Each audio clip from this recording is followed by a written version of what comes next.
Miss शोभा की बात सुनकर काव्या मुस्कुराने लगी। मिस शोभा ने काव्या की तरफ देखते हुए कहा, मैडम, अब आप बाहर चलिए क्योंकि सर आपका काफी देर से इंतजार कर रहे हैं। शोभा की बात सुनकर काव्या ने एक नज़र फिर से खुद को आईने में देखा और फिर शोभा के साथ पीछे पीछे रूम से बाहर निकल गई। रूम से बाहर निकलते ही काव्या का ध्यान आदित्य की तरफ गया, जो कि अपनी मोबाइल में कुछ देख रहा था।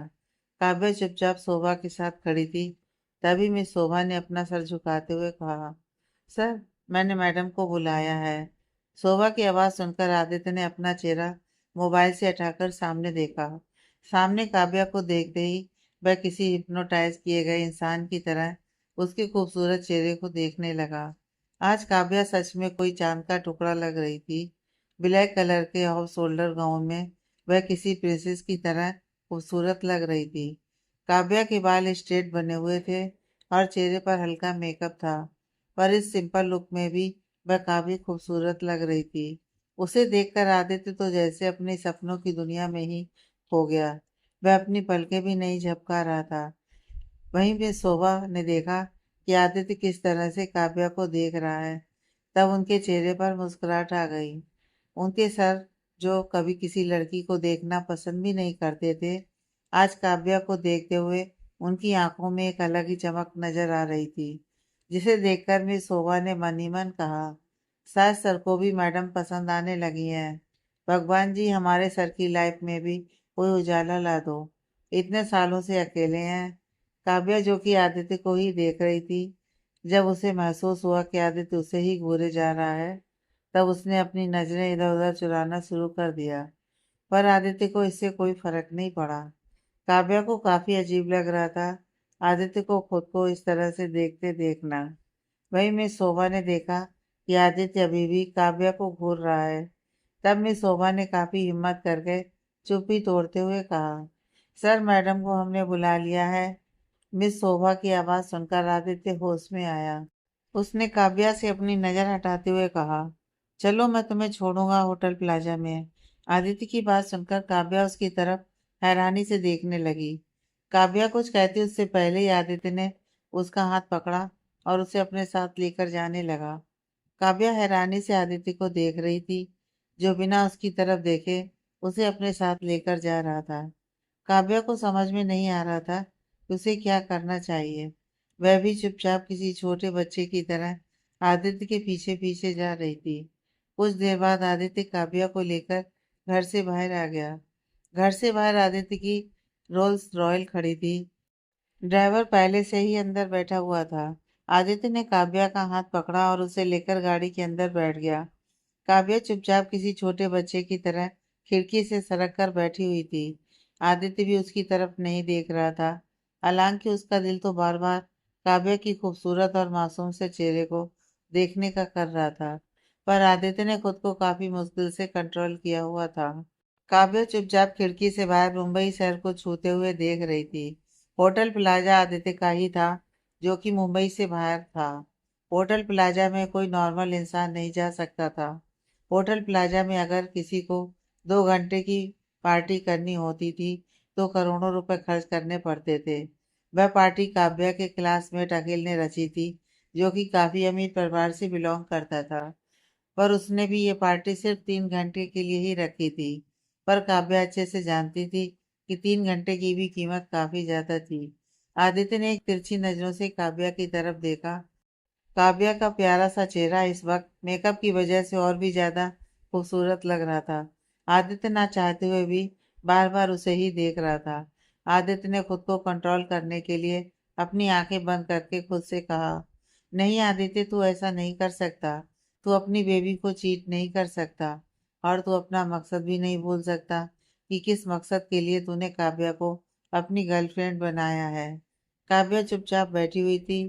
करीब शाम के 6 बजे आदित्य की गाड़ी होटल प्लाजा के सामने आकर रुकी। होटल प्लाजा काफी ग्रैंड होटल था। आदित्य ने काव्या की तरफ देखा, जिसके चेहरे पर होटल को देखते ही घबराहट नजर आने लगी, जिसका कारण यह था कि काव्या आज से पहले कभी इतने बड़े होटल में नहीं गई थी। आदित्य ने काव्या का हाथ पकड़ा और उसे लेकर गाड़ी से बाहर उतर गया। काव्या के हाथ में ठंडा पसीना आ रहा था, ये देख आदित्य ने उसे घूरते हुए कहा, डरने की जरूरत नहीं है। मैं भी इसी होटल के थर्ड फ्लोर पर अपनी एक मीटिंग अटेंड कर रहा हूँ। अगर तुम्हें कोई भी प्रॉब्लम हो तो मुझे कॉल कर देना। मैं तुरंत तुम्हारी मदद के लिए आ जाऊंगा। पर याद रखना, तुम मेरी गर्लफ्रेंड हो। तुम किसी से घबरा नहीं सकती। ना ही कोई तुम्हारी इंसल्ट कर सकता है। इसलिए अगर तुमने खुद की इंसल्ट होने दी तो मुझसे बुरा कोई नहीं होगा। हर किसी को मुंह तोड़ जवाब देना है। आदित्य की बात सुनकर काव्या ने डरते डरते अपना सिर हिलाया। आदित्य ने काव्या का हाथ पकड़ा और उसे अपनी पर्सनल लिफ्ट से सेकंड फ्लोर पर ले आया। सेकंड फ्लोर पर ही काव्या की रियूनियन पार्टी थी। उसने घड़ी में टाइम देखा। अब तक 6:30 बज चुके थे। उसने मनी मन कहा, सब लोग तो आ गए होंगे। पार्टी का टाइम 6 बजे का था, पर आदित्य ने जानबूझकर काव्या को आधा घंटा लेट कराया था, क्योंकि वह नहीं चाहता था कि काव्या सबसे पहले एंट्री ले। काव्या के हाथ अभी भी कांप रहे थे। तभी आदित्य ने कहा, डरना मत और कॉन्फिडेंस से सबके साथ बात करना। आदित्य के इतना कहते ही काव्या लिफ्ट से बाहर चली गई और आदित्य थर्ड फ्लोर पर चला गया। लिफ्ट से बाहर आते ही काव्या को एक शानदार पार्टी हॉल नजर आया, जिसमें उसके कई सारे क्लासमेट उसे नजर आ रहे थे। काव्या इस वक्त एंट्री गेट पर खड़ी थी, जहां पर अंधेरा था, इसलिए अंदर का कोई भी इंसान उसे नहीं देख पा रहा था, पर वह सबको देख पा रही थी। तभी काव्या का ध्यान एक कोने में खड़ी षष्ठी पर गया, जिसके हाथ में एक ड्रिंक का गिलास था और वह एक एक सिप पी रही थी। षष्ठी को आज पूरे 1 साल बाद देखने के बाद काव्या के चेहरे पर मुस्कुराहट आ गई। काव्या भी मुस्कुरा ही रही थी कि तभी उसका ध्यान उनसे कुछ दूरी पर खड़ी एक लड़की की तरफ गया, जो एक लड़के के गाल पर किस कर रही थी, और वह लड़का भी उस लड़की की कमर पर अपने हाथ से चिमटी काट रहा था। यह कोई और नहीं, सूरज और रिया थे, जिन्हें इस वक्त सृष्टि ड्रिंक पीते हुए देख रही थी, जैसे सामने कोई इंटरेस्टिंग शो चल रहा हो।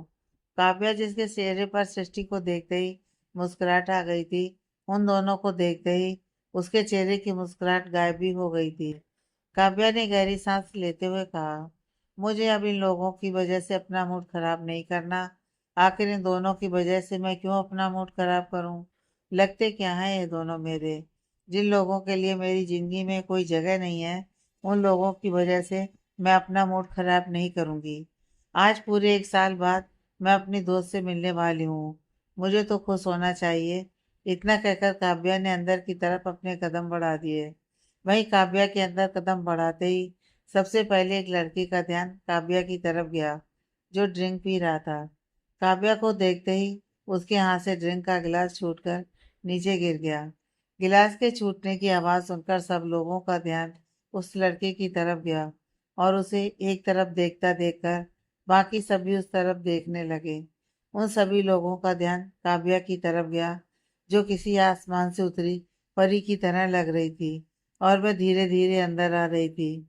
इस वक्त वहां पर मौजूद हर एक लड़के को ऐसा लग रहा था जैसे काव्या ही उनकी ड्रीम गर्ल हो।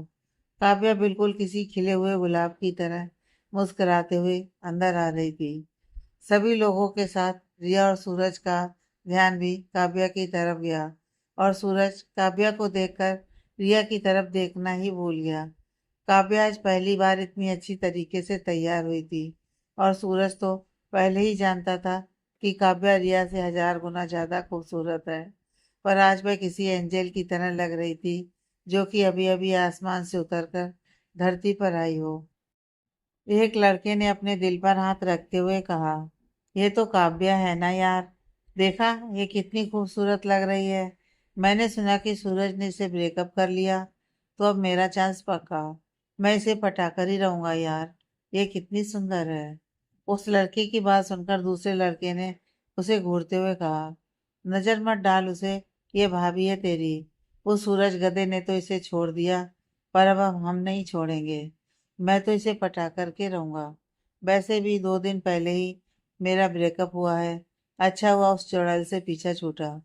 उस लड़के की बात सुनकर तीसरे लड़के ने कहा, तुम दोनों उससे अपनी नजर हटा लो, क्योंकि ये मेरी है। तीनों लड़के आपस में ही लड़ने लगे। पार्टी में मौजूद तीनों लड़के ही नहीं, बल्कि बाकी लड़के भी काव्या को देखकर मन ही मन उसे पटाने की प्लानिंग कर रहे थे, क्योंकि सभी लोगों को पता चल चुका था कि सूरज और काव्या का ब्रेकअप हो चुका है। लड़के तो पहले ही खुश थे क्योंकि काव्या कॉलेज में सबका क्रश थी, पर सूरज की गर्लफ्रेंड होने की वजह से कोई उसे अपना प्यार कन्फेस नहीं कर पा रहा था। साथ में सृष्टि, जो कि एक टॉमबॉय थी, काव्या के किसी बॉडीगार्ड की तरह हर वक्त उसके साथ रहती थी। काव्या सभी लोगों की नजरें इग्नोर करते हुए, मुस्कुराते हुए सीधा सृष्टि के पास आ गई। सृष्टि, जो कि ड्रिंक पी रही थी, अपने सामने काव्या को देखकर उसे ही देखने लगी। काव्या ने कुछ देर तक सृष्टि को देखा और फिर सीधा उसके गले लग गई। काव्या को अपने गले लगता देखकर सृष्टि ने कुछ देर तक कुछ भी रिएक्ट नहीं किया। फिर धीरे से उसकी पीठ पर अपने दोनों हाथ रख दिए। काव्या ने भरी हुई आवाज के साथ कहा, आई एम सॉरी सृष्टि, तू बिल्कुल सही थी। आई एम रियली सॉरी, मुझे माफ कर दे। काव्या की आवाज में दर्द, गिल्ट और उदासी नजर आ रही थी। सृष्टि ने धीरे से काव्या को खुद से अलग किया और उसका चेहरा अपने हाथों में भरकर मुस्कुराते हुए कहा, मैं खुश हूँ कि तुझे तेरी गलती का एहसास हो गया है और अगली बार से तो इस तरह के जाल में फंसने से पहले 1000 बार सोचेगी।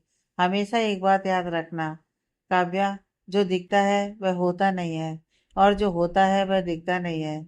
इसलिए किसी पर भी ब्लाइंडली ट्रस्ट करने से पहले यह जरूर सोच लेना कि वह इंसान भरोसे के लायक है भी या नहीं। इस वक्त काव्या और सृष्टि दोनों एक दूसरे के गले लगी हुई थी। आखिर दोनों बेस्ट फ्रेंड पूरे 1 साल बाद एक दूसरे के साथ थी। 1 साल से दोनों ने एक बार भी बात नहीं की थी। आज फाइनली सूरज से अलग होने के बाद ही सही, काव्या अपनी बेस्ट फ्रेंड सृष्टि से मिल पाई थी। अब उसे ऐसा लग रहा था कि अगर उसने पहले ही सृष्टि की बात पर यकीन करके सूरज को खुद से दूर कर दिया होता तो शायद आज उसकी जिंदगी कुछ अलग होती। काव्या ने अपनी हर एक फेवरेट चीज सूरज के लिए छोड़ दी, यहाँ तक कि अपना कैरियर भी। काव्या हमेशा से मॉडलिंग और एक्टिंग करना चाहती थी, पर सूरज ने उसे ये सब करने के लिए मना किया था।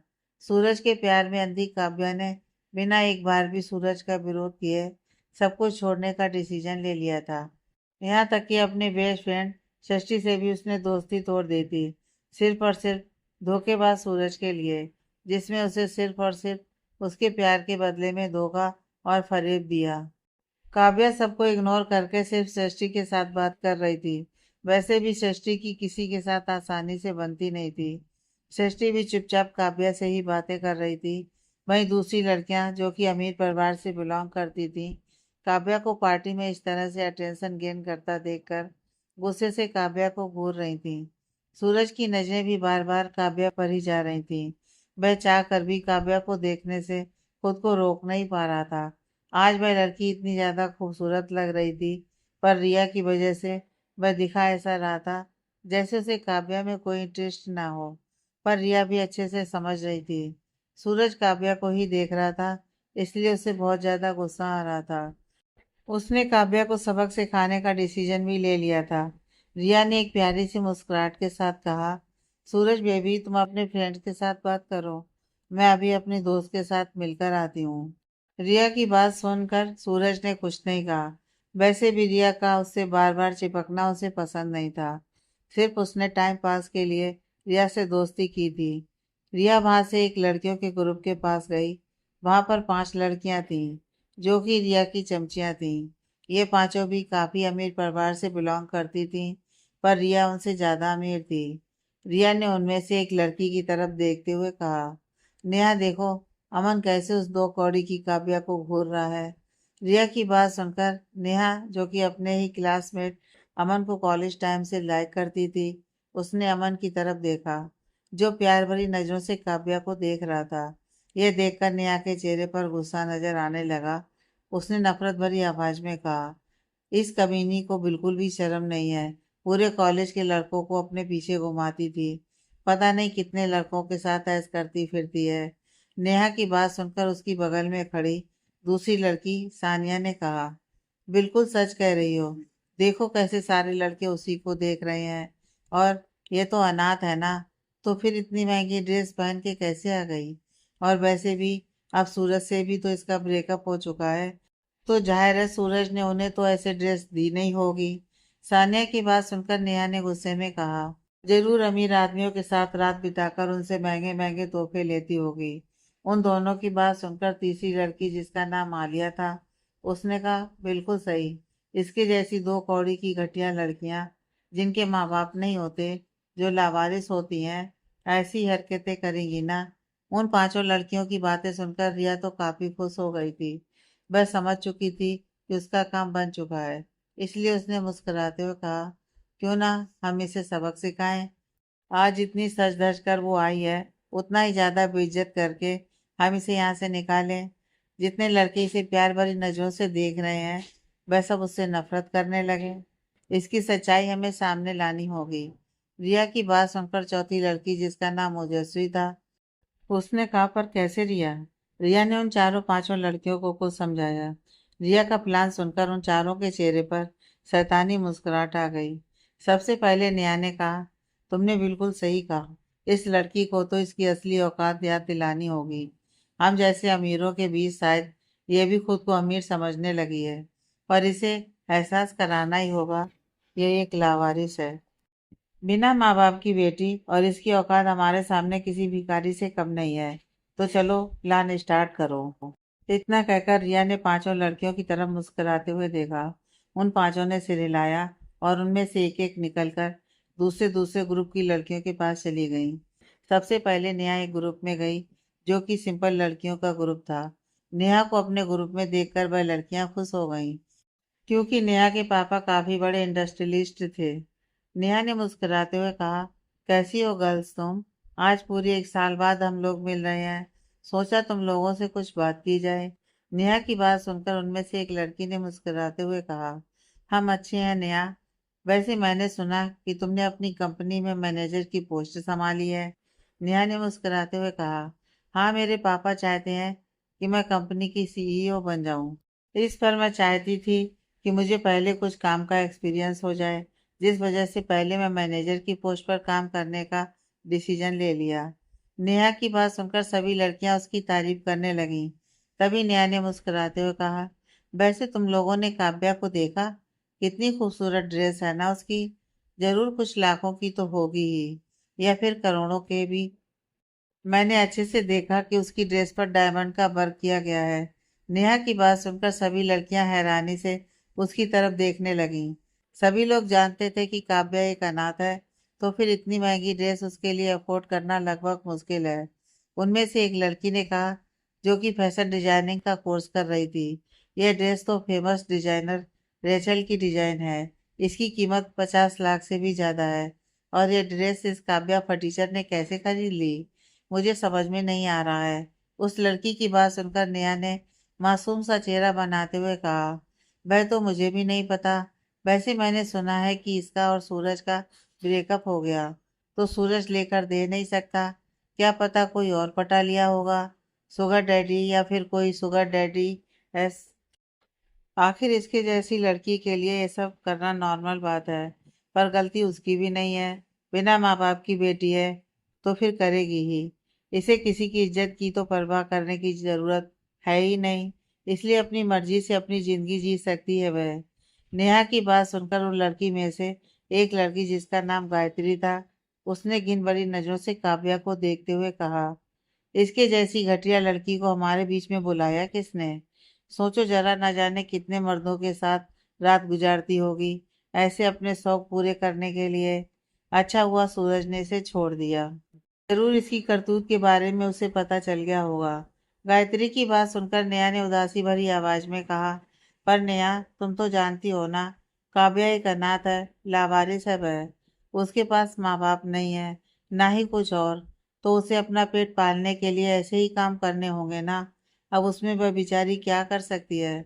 ऊपर से इतने महंगे महंगे शौक, अगर किसी बुड्ढे के साथ रात नहीं गुजारेगी तो कैसे पूरी करेगी। नेहा की बात सुनकर गायत्री ने गुस्से से कहा, खुद कमा सकती है, पर इतनी घटिया है ये लड़की कि मेहनत थोड़ी करनी है इसे। इसे तो शॉर्टकट चाहिए, कमाई करने का कोई रास्ता। इसके जैसी घटिया लड़की को हम हमारे बीच में कैसे रहने दे सकते हैं। हम अच्छे परिवार से बिलोंग करते हैं, न कि इसकी जैसी बिस्तर गर्म करने वाली लड़की के जैसे हम अनाथ हैं। और वैसे भी इसके जैसी लावारिस लड़कियां, जिनके परिवार का कुछ पता नहीं होता, वह ऐसी ही होती हैं। हजारों लड़कों को मुंह मारती फिरती हैं। गायत्री की बात सुनकर नेहा के चेहरे पर एक सेटिस्फेक्शन भरी मुस्कुराहट आ गई। उसका काम तो हो चुका था। वहीं दूसरे ग्रुप में जहां आलिया गई थी, आलिया ने एक लड़की की तरफ देखते हुए कहा, कृष्ण देखो काव्या की ड्रेस कितनी सुंदर है। तुम तो फैशन डिजाइनर हो ना, तुम्हें तो जरूर पता होगा। मुझे भी वैसे ही ड्रेस लेनी थी। बताओ ना कितनी की पड़ी होगी। वैसे भी मेरी फैमिली कंडीशन उतनी भी अच्छी नहीं है कि मैं करोड़ों की ड्रेस ले सकूं। और उसकी ड्रेस की डायमंड की वर्क देखकर मुझे तो लग रहा है कि उसकी ड्रेस करोड़ की तो होगी ही। आलिया की बात सुनकर कृष्णा, जो कि एक सिंपल सी लड़की थी, उसने काव्या की तरफ देखा। काव्या की ड्रेस देखकर कृष्णा के मुंह से सिर्फ एक चीज निकली, फेमस डिजाइनर रेचल की डिजाइन है ये। काव्या कैसे ये ड्रेस पहन सकती है, जबकि ये ड्रेस मैं खुद लेने का ट्राई कर रही थी, पर मैं नहीं ले पाई। कृष्णा की बात सुनकर आलिया ने हैरानी से कहा, ऐसा कैसे हो सकता है? कृष्णा, तुम्हारे पापा तो इतने बड़े बिजनेसमैन हैं, तुम्हारे पास तो पैसों की कोई कमी नहीं है, फिर तुम वह ड्रेस कैसे नहीं ले सकी? कृष्णा ने गुस्से से काव्या को घूरते हुए कहा, शायद इसी कमीनी लड़की ने किसी अमीर बूढ़े से कहकर यह ड्रेस पहले ही खरीद ली होगी, क्योंकि जब मैं इस ड्रेस को लेने के लिए गई तब यह ड्रेस ऑलरेडी बिक चुकी थी। इसके जैसी लावारिस घटिया लड़कियों को मैं अच्छे से जानती हूँ। देखो कितना महंगा मेकअप, हेयर स्टाइल, ज्वेलरी पहन कर आई है। इसे देखकर कोई नहीं कह सकता कि यह एक लावारिस है। बिना किसी मर्द के साथ रंगीन रातें किए ये इतने महंगे कपड़े और ज्वेलरी और इतने महंगे महंगे शौक कैसे पूरे कर सकती है? कॉलेज में तो सती सावित्री बनकर फिरती थी। लड़कों को अपना दीवाना बनाना इसका तो ऐसा ही था। पर अब देखो इसकी असलियत बाहर निकल कर आ रही है। सूरज ने छोड़ दिया तो जरूर किसी अमीर बूढ़े को फंसा लिया होगा इसने। रिया मुस्कुराते हुए अपनी पांचों दोस्तों को देख रही थी, जो अलग अलग लड़कियों के बीच में जाकर आग लगा रही थी।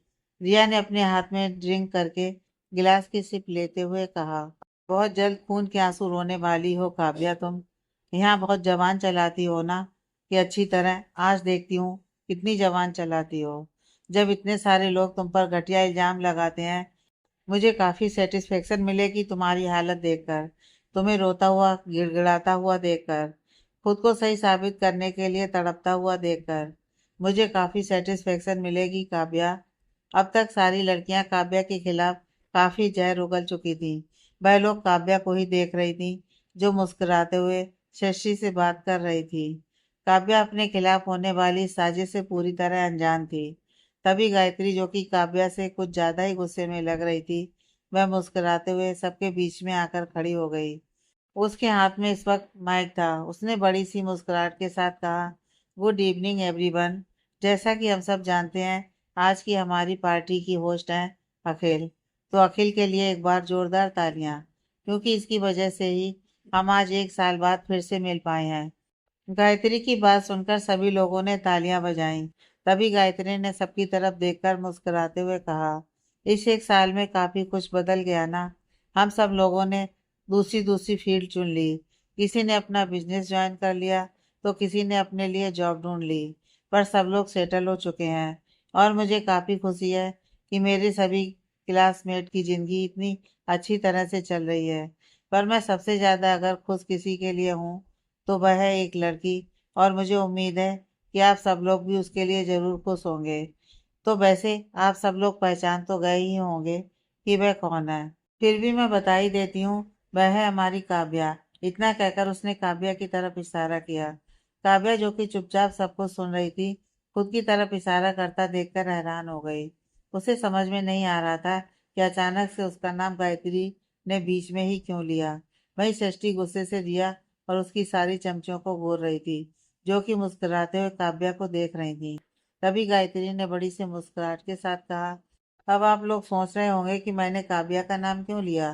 तो टेंशन मत कीजिए, मैं बताती हूँ। जैसे अखिल एक फेमस सिंगर बन चुका है, उसका एक साल में ही इतना नाम बन गया है कि उसके नाम से आज लोग हमारे कॉलेज को जानने लगे हैं। और ये बहुत खुशी की बात है। इस तरह से सूरज ने अपना फैमिली बिजनेस ज्वाइन कर लिया है, और ये हमारे लिए काफी खुशी की बात है।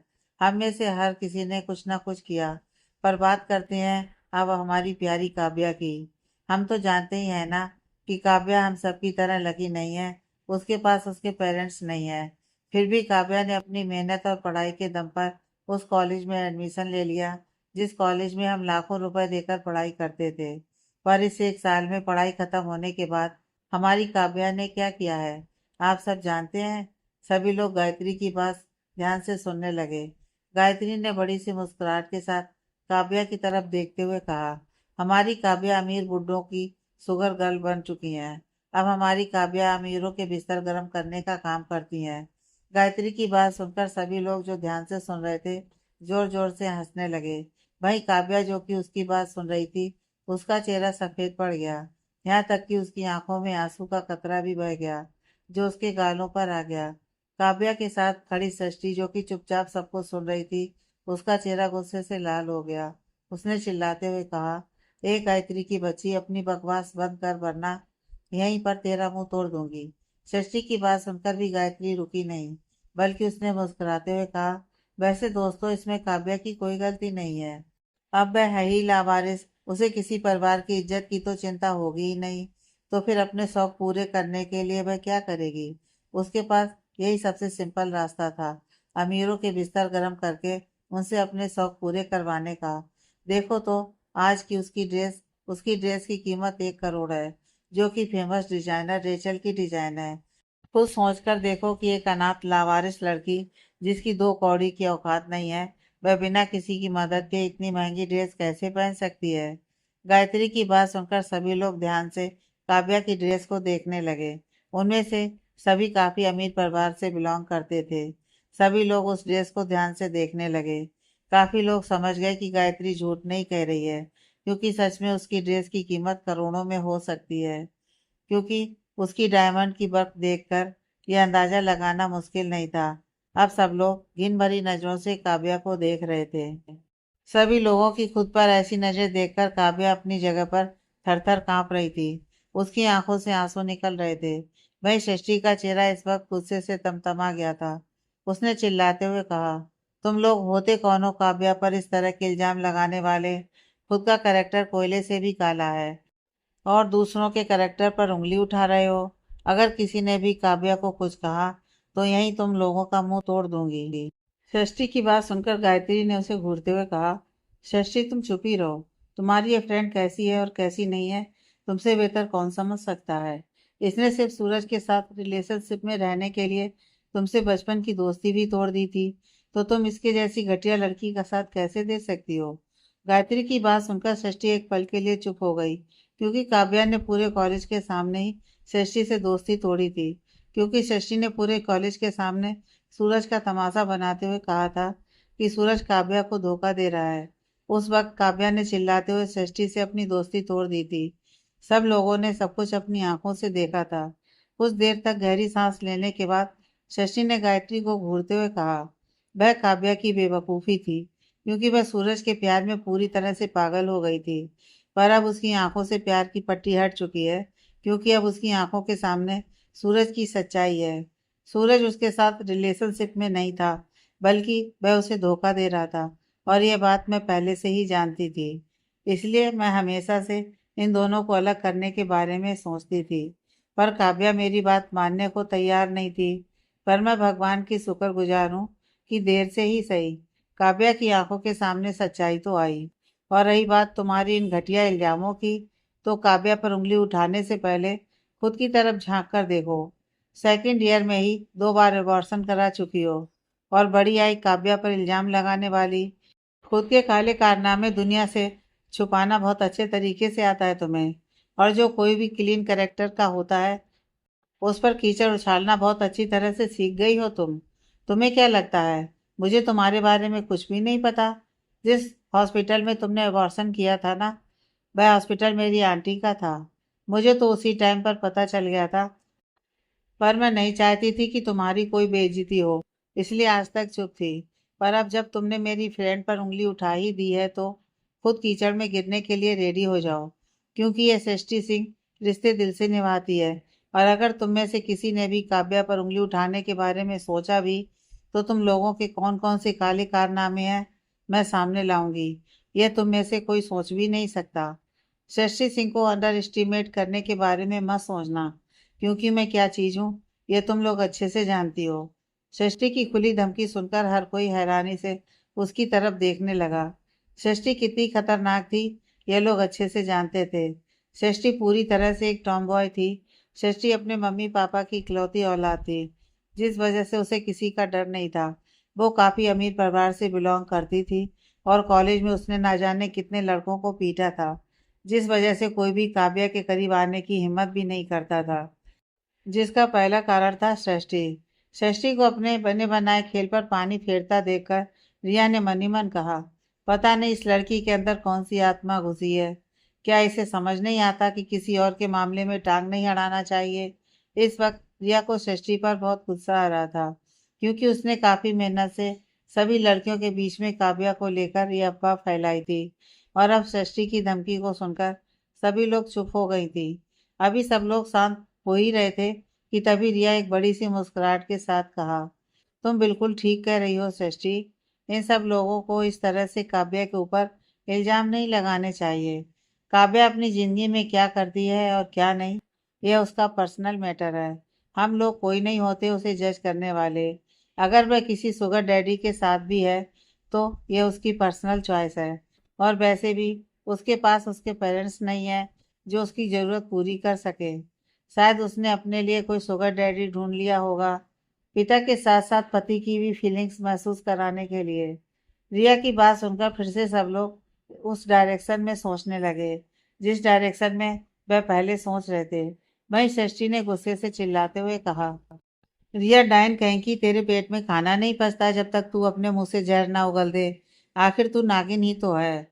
सब लोग जो काव्या को अभी भी अजीब तरह से देख रहे थे, षष्ठी के मुंह से रिया के लिए नागिन और डायन सुनकर जोर जोर से हंसने लगे। वहीं रिया ने गुस्से से षष्ठी को घूरते हुए कहा, तुम्हारी हिम्मत कैसे हुई मुझे इस तरह से घटिया नाम से बुलाने की। खुद को समझती क्या हो तुम षष्ठी। रिया की बात सुनकर शशि ने एटीट्यूड से कहा, मैं खुद को 30 मार खान समझती हूँ, तुम्हें कोई प्रॉब्लम है। शशि की बात सुनकर सब लोग फिर से जोर जोर से हंसने लगे।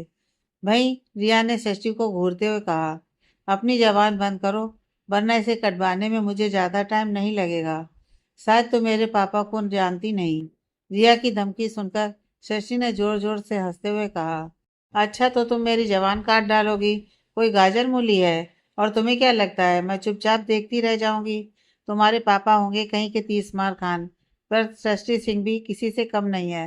और अगली बार से तुमने मेरी फ्रेंड के बारे में कोई घटिया बात करने की कोशिश की तो मुझसे बुरा कोई नहीं होगा। अगली बार तुम्हें पटक पटक के मारूंगी, और ये मेरी धमकी मत समझना, क्योंकि सृष्टि सिंह जो कहती है वो करती है। अभी सृष्टि कुछ और कहती उससे पहले ही वहां पर सूरज की गुस्से भरी आवाज सुनाई दी, सृष्टि सिंह तुम कुछ ज्यादा ही नहीं बोल रही हो। शायद तुम भूल रही हो कि वह सिर्फ रिया अरोड़ा नहीं बल्कि सूरज कपूर की गर्लफ्रेंड है। उसकी हैसियत तुमसे तो 1000 गुना ज्यादा बेहतर है। इसलिए जरूर सोच लेना कि कहीं तुम्हारे पापा की कंपनी डूब ना जाए। कपूर की पावर को तो जानती ही हो ना तुम। शशि जो अब तक गुस्से से रिया को कुछ न कुछ कह रही थी, सूरज की आवाज सुनकर चुप हो गई। भले ही उसे सूरज से डर नहीं लगता था, पर वह यह जानती थी कि अगर कपूर फैमिली चाहे तो उसके परिवार को झटके से बर्बाद कर सकती है, और वह अपनी वजह से अपने पापा को किसी परेशानी में नहीं डालना चाहती थी। वहीं षष्ठी को चुप होता देखकर रिया ने जहरीली मुस्कुराहट के साथ कहा, अब तुम्हें कुछ नहीं बोलना है षष्ठी सिंह। अब तक तो काफी उछल रही थी दोस्ती का नाम ले लेकर, अब क्यों बोलती बंद हो गई। रिया की बात सुनकर षष्ठी ने उसे घूरते हुए कहा, तुमसे डरता कौन है। दूसरी बात, दोस्ती के लिए षष्ठी सिंह कुछ भी कर सकती है। जब तक जरूरत होगी मैं अपनी दोस्त का साथ देती रहूंगी, पर मैं अपनी वजह से अपने परिवार को परेशानी में नहीं डाल सकती। और तुम दोनों कितने घटिया हो ये मैं अच्छे से जान गई हूँ। इस सूरज ने मेरी दोस्त की फीलिंग्स के साथ खेला, और अब तुम उसे परेशान करने के मौके ढूंढते हो। आखिर तुम दोनों की प्रॉब्लम क्या है। उसका दिल तोड़ना था तोड़ दिया, उसे अपने फरेब के जाल में फंसाना था फंसा लिया। अब उसे जीने के लिए छोड़ क्यों नहीं देते। जो अभी भी तुम किसी डायन की तरह और किसी पिशाच की तरह काव्या के पीछे पड़े हुए हो। आखिर तुम्हें अब उससे प्रॉब्लम क्या है। क्या उसे जिंदा भी देखकर तुम लोगों को चैन की सांस नहीं आती, या फिर उसकी जान लेना चाहते हो। षष्ठी की बात सुनकर सब लोग षष्ठी को देखने लगे। वहीं रिया षष्ठी को घूरते हुए कहा, हमें काव्या से कोई मतलब नहीं है, आखिर हमें उससे मतलब क्यों होगा? उसकी औकात क्या है हमारे सामने? ना उसका कोई घर है, ना कोई माँ बाप, वह लावारिस है। उसका हमसे कोई मुकाबला ही नहीं है, तो हम क्यों भला उसके बारे में सोचेंगे? हमारे पास क्या कोई काम नहीं है जो हम बेफालतू के लोगों को फंसाने का प्लान करते रहेंगे? काव्या, जो अब तक चुप थी, जिसकी आंखों में आंसू थे, रिया की बात सुनकर उसने रिया की तरफ देखकर गुस्से से चिल्लाते हुए कहा, बहुत हो गया रिया। जो अब तक तुम्हारी बातें इसलिए चुपचाप सुन रही थी क्योंकि मैं कुत्तों को मुंह नहीं लगाना चाहती थी, पर शायद तुमने मेरी चुप्पी का दूसरा ही गलत मतलब निकाल लिया। क्या कहा तुमने मुझे? लावारिस? तो सुनो, हूं मैं लावारिस। नहीं है मेरे माँ बाप, पर मैंने जिंदगी खुद नहीं चुनी है। मुझे नहीं पता उन्होंने मुझे क्यों छोड़ा, या फिर वह जिंदा भी हैं या नहीं, पर तुम मुझे जज करने वाली कोई नहीं होती। अगर भगवान ने तुम्हें माँ बाप दिए हैं तो उनकी कदर करो। मुझे नहीं दिए, इसलिए माँ बाप की अहमियत क्या होती है मुझे पता है। जो चीज मेरे पास नहीं है उसके लिए मैं रोती तो नहीं रह सकती ना। तुम क्या चाहते हो? मेरे माँ बाप नहीं है, इस दुख में जिंदगी भर रोती रहूं और खुद को कोसती रहूं? तो सुनो रिया, मैं ऐसी लड़की नहीं हूँ। जो जिंदगी ने मुझे दिया है वह मेरे लिए काफी है। खुद का मुकाम मैं खुद हासिल करूंगी। भले ही आज मेरे पास परिवार नहीं है, पैसा नहीं है, पर एक दिन तुम्हारी औकात मेरे सामने दो कौड़ी की नहीं रहेगी। और ये मेरा तुम्हें चैलेंज है। और क्या बातें कर रहे थे तुम लोग मेरे बारे में कि मैं घटिया हूँ, मैंने शुगर डैडी पाले हैं? तो सुनो, अगर मैंने पाले भी है ना, तो इससे तुम लोगों को कोई मतलब नहीं है। तुम लोग कितने दूध के धुले हो ये मैं अच्छे से जानती हूँ। तुम में से जो कोई भी मेरे ऊपर कीचड़ उछाल रहा है ना, जरा खुद के गिरेबान में झांक कर देखो। तुम्हें खुद समझ में आ जाएगा कि कौन कितना घटिया है। तुम लोगों को पता है मैं तुम लोगों के मुंह क्यों नहीं लगना चाहती? क्योंकि मैं अच्छे से जानती हूँ कुत्ते कितने भी भौंके, उन्हें समझाने से कुछ नहीं होने वाला, क्योंकि वे भौंकना बंद नहीं करते। और क्या कहा तुमने सूरज? तुम सृष्टि के पापा की कंपनी को बर्बाद कर दोगे? तो मेरा चैलेंज है, अगर तुम्हारे अंदर हिम्मत है तो करके दिखाओ। तुम्हें चैलेंज देती हूँ, तुम उसके पापा की कंपनी की एक ईंट तक नहीं हिला पाओगे। काव्या को इस तरह से सूरज को खुला चैलेंज देता देख सब लोग हैरान हो गए। वह सृष्टि हैरानी से काव्या को देखने लगी। उसे समझ में नहीं आ रहा था कि काव्या एक किस तरह की बात कर रही है। काव्या खुलेआम सूरज को उकसा रही थी कि वह सृष्टि के पापा की कंपनी को बर्बाद करने के लिए कुछ करे। शशि ने काव्या को घूरते हुए कहा, काव्या ये तू क्या कर रही है? काव्या ने शशि को हाथ दिखाकर कहा, तुझे मुझ पर भरोसा है? काव्या की आंखों में एक अलग ही कॉन्फिडेंस नजर आ रहा था। शशि ने काव्या की तरफ देखते हुए कहा, मुझे तुझ पर खुद से ज्यादा भरोसा है। पर शशि ने इतना ही कहा था कि काव्या ने कहा, मुझ पर भरोसा रख, अंकल की कंपनी को कुछ भी नहीं होने दूंगी। सब लोगों को समझ में नहीं आ रहा था कि काव्या के इस कॉन्फिडेंस की वजह क्या है। यहाँ तक कि सूरज भी उसकी आंखों का कॉन्फिडेंस देखकर हैरान था। काव्या को इस तरह से खुलेआम सूरज को धमकी देता देखकर शशि के चेहरे पर घबराहट नजर आ रही थी। भले ही वह काव्या पर कितना भी ट्रस्ट क्यों ना करती हो, वह इस तरह से अपने पेरेंट्स को किसी मुसीबत में नहीं डालना चाहती थी। उसने काव्या से कुछ कहना चाहा, तभी हॉल के गेट पर कई कदमों की आवाज सुनाई दी। सभी लोगों ने एक साथ उस आवाज की तरफ देखा।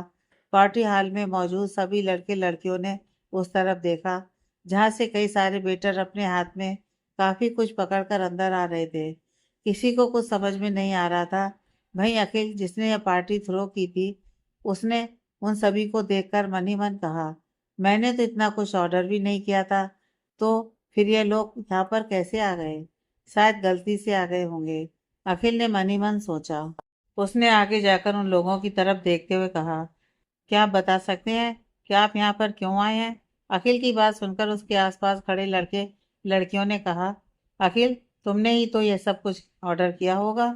अखिल अभी कुछ कहने ही वाला था कि उनमें से एक, जो कि उनका हेड लग रहा था, उसने सामने आते हुए कहा, नहीं, ये मिस काव्या सिंह के बॉयफ्रेंड ने भेजा है आप सबके लिए। उस वेटर की बात सुनकर सभी लोग हैरानी से काव्या की तरफ देखने लगे, जो खुद भी हैरान लग रही थी। उसने मन ही मन कहा, कहीं ये सब कुछ आदित्य कपूर ने तो नहीं भेजा? काव्या के दिमाग में आदित्य का ही पहला नाम आया, क्योंकि फिलहाल आदित्य ही था जो उसे अपनी गर्लफ्रेंड बनाए बैठा हुआ था। काव्या से भी ज्यादा अगर कोई हैरान था तो वह था सूरज। भाई सृष्टि कभी काव्या को घूर कर देखती तो कभी सूरज को। उसे समझ में नहीं आ रहा था कि उसे कहना क्या चाहिए। वह षष्ठी की घूरती नज़र खुद पर महसूस करके काव्या ने अपनी नज़रें उससे चुराना शुरू कर दिया। काव्या को नज़रें चुराता देखकर शशि ने तेज आवाज में कहा, क्या कहा तुम लोगों ने? किसने भेजा है ये सब कुछ? षष्ठी की तेज आवाज पूरे हॉल में गूंजी। वहीं षष्ठी को इस तरह से चिल्लाता देखकर काव्या ने मन ही मन कहा, क्यों ये मेरा दिमाग खराब करने पर तुली हुई है। काव्या को इस वक्त षष्ठी पर गुस्सा आ रहा था, पर वह जानती थी कि षष्ठी जानबूझकर यह सब कर रही है। षष्ठी की बात सुनकर उस आदमी ने अपना सर नीचे झुकाते हुए कहा, षष्ठी मैडम, यह सब कुछ काव्या मैडम के बॉयफ्रेंड ने उनके क्लासमेट्स के लिए भेजा है, इसलिए आप सभी लोग इसे एंजॉय कीजिए। यह हमारे होटल के फेमस शेफ राजीव कपूर का स्पेशल खाना है, जो कि स्पेशली हमारे सर ने आप लोगों के लिए बनवाया है। उस वेटर की बात सुनकर सभी लोग हैरानी से काव्या की तरफ देखने लगे, क्योंकि राजीव कपूर से खाना बनवाना कोई मामूली बात नहीं थी। राजीव कपूर इस होटल का फेमस शेफ था, जो कि सिर्फ वीआईपी लोगों के लिए ही अपने हाथों से कुछ बनाता था। और आज इतने सारे स्टूडेंट्स के लिए अगर उसने खुद से खाना बनाया है, तो फिर जरूर ये किसी बड़ी आदमी का ही काम हो सकता है। अब सब लोग जानना चाहते थे कि आखिर काव्या का बॉयफ्रेंड कौन है। सबसे ज्यादा हैरानी और अजीब से भाव सूरज के चेहरे पर थे। उसने मन ही मन कहा, काव्या किसी और को बॉयफ्रेंड कैसे बना सकती है? हमारे ब्रेकअप को सिर्फ 2 दिन हुए हैं, काव्या मेरे साथ ऐसा नहीं कर सकती। कहते हुए सूरज ने गुस्से से काव्या की तरफ देखा। उसे ऐसा लग रहा था जैसे काव्या उसे धोखा दे रही हो। सूरज यह भी भूल गया था कि धोखा देने वाली काव्या नहीं, बल्कि वह था। सूरज अभी काव्या से कुछ कहता उससे पहले ही शशि ने बड़ी सी मुस्कुराहट के साथ काव्या को गले लगाते हुए कहा, I am so happy for you Kavya. आखिर इस सूरज को छोड़ने के बाद तूने अपनी लाइफ में सही डिसीजन लेकर सही इंसान को चुना है। अगर वह इंसान तेरे लिए इतना कुछ कर रहा है, तो जरूर वह इंसान तुझे प्यार करता होगा। मैं तुझे यह नहीं पूछूंगी कि वह कौन है, बस मैं तेरे लिए खुश हूँ। शशि की बात सुनकर सभी लोग काव्या की तरफ देखने लगे, जो चेहरे पर बड़ी सी नकली मुस्कुराहट के साथ शशि को देख रही थी। इस वक्त काव्या को ऐसा लग रहा था जैसे वह यहाँ से भाग जाए। उसे आदित्य पर इतना गुस्सा आ रहा था कि अगर उसका बस चलता तो वह अभी जाकर आदित्य का सर फोड़ देती, पर उसकी इतनी हिम्मत कहाँ थी। आदित्य के सामने जाते ही उसकी बोलती बंद हो जाती थी। सारी लड़कियां अभी काव्या को जलन भरी नजरों से देख रही थी। काव्या के कपड़े, ज्वेलरी और अब ये इतनी बड़ी ट्रीट देखकर वह लोग समझ गई थी कि जिस भी इंसान के साथ काव्या है, वह इंसान कोई नॉर्मल इंसान नहीं है, बल्कि काफी अमीर होगा। पर उन लोगों को यकीन था कि कपूर फैमिली से ज्यादा अमीर तो नहीं होगा। आखिर कपूर की पावर को कौन नहीं जानता था। खास करके सूरज के बड़े भाई आदित्य कपूर के बारे में तो सभी लोग अच्छे से जानते हैं। काफी लोग नहीं जानते थे कि आदित्य कपूर कपूर फैमिली के लोगों से नफरत करता है। यहाँ तक कि सबसे ज्यादा नफरत वो सूरज से करता है। इसी बात का फायदा उठाने के लिए सूरज सभी लोगों के सामने आदित्य के नाम यूज करता था, क्योंकि वह जानता था कि उसके पापा विक्रम कपूर से कई गुना ज्यादा लोग आदित्य से डरते हैं। तभी गायत्री, जो थोड़ी देर पहले चुप हो गई थी, उसने काव्या को घूरते हुए कहा, देखो इसके शुगर डैडी ने इसके लिए कितनी बड़ी ट्रीट भेजी है। लगता है काफी अमीर शुगर डैडी ढूंढा है इसने।